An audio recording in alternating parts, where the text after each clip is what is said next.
블록체인이 활성화가 안 되는 데 있어서 가장 발목을 잡는 게 이제 사람들이 사용을 안 하니까인데, 디파이 같은 경우에는 이런 뭐 예금, 뭐 대출 혹은 선물 거래 이런 거 등등이 기존에 사람들이 충분히 많이 들어서 익숙한데 사용하지 못하였지만 디파이에서는 사용할 수 있는, 그렇기 때문에 더 많은 유저가 좀 거리낌 없이 사용을 많이 하려고 하는 것 같아요. 만약에 제가 그냥 달러를 시중에서 살려면 은행을 가거나 아니면은 환전소 가가지고 신분증 제시하면서 뭐 수수료 내가지고 뭐 우대율이 몇 %니 뭘 해가지고 바꿔야 되는데, 이렇게 그냥 거래소 가서 그 TUSD 사는 걸로 몇 분 안 걸려서 바꿨거든요. 그런 면에서는 좀 막혀있던 부분 없이 막혀있다는 게 좀 해소된 느낌을 받았거든요. 그런 게 좀 디파이인 것 같아요.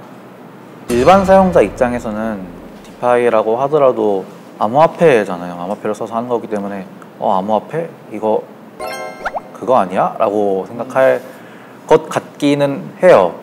일종의 신개념이다 보니까 일단 경계를 하고 들어가지 않을까 라는 생각을 하고, 디파이를 하려고 들어오는 사람들이 디파이를 주목하는 이유는 이게 되기 때문에 명확합니다. 여기 특수효과 넣어주세요. 이게 되기 때문에.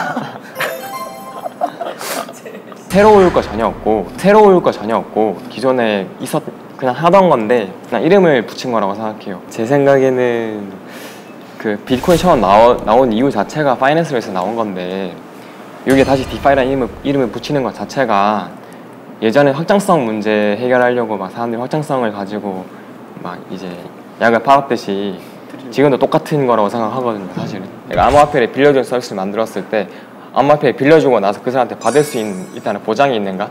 법적인 제재가 있는가? 혹은 뭐 그 사람의 신용이 얼마인지 평가할 수 있는가? 라고 했을 때 현장에서 제가 봤을 때 아무것도 없다고 생각하거든요. 그래서 디파이가 발전하려면 기본적으로 신용을 평가할 수 있는 시스템이 먼저 갖춰져야 되고, 그거에 대해서 먼저 논의를 해야 된다고 생각해요. 근데 그거 전에 할 수 있는 것들은 그냥 지불 수단 그리고 뭐 자산을 교환하는 수단 정도로밖에 쓰일 수 없지 않나 라고 생각합니다.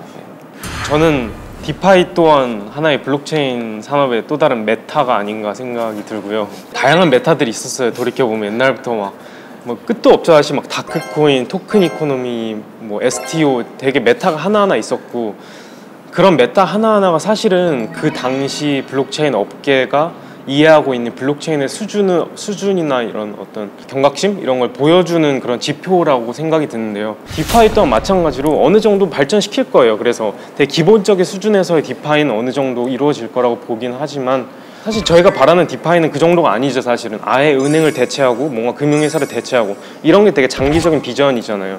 이런 게 이제 우리가 원하는 탈중앙 금융인데, 그 정도까지 가려면 굉장히 많은 시간이 걸릴 거고 지금으로서는 기초적인 부분에 만족할 수밖에 없을 것이다 라고 생각이 들어요. 일단 저는 되게 바람직하다고 생각이 드는 게, 그런 메타 같은 거 그때마다 키워드가 있어요. 이거 살짝 분기마다 한 번씩 바뀌는 것 같은데, 그래서 디파이가 또 한 번 주목을 받았다는 거는 한 번 돌아온 거라고 생각을 하거든요. 단지 지불뿐 아니라 딴 거를 또 해볼 수 있지 않을까라는 그냥 그런 상상 속에서 사람들이 시작을 하는 거고, 아마도 한계점에 부딪히겠죠. 어쨌든 그 안에 사람들이 상상력으로 만들어낼 수 있는 또 다른 산물들이 저는 분명히 나올 거라고 생각을 하고, 이미 몇 가지가 좀 괜찮은 것들이 보이는 것 같아서. 근데 혹시 지금 디파이에서 예를 들 만한, 우리가 좀 납득할 만한 어떤 모델이 있을까요? 그냥 스테이블 코인이 가장 디파이 중에서는 일반 사람들이 많이 그러려니 하는?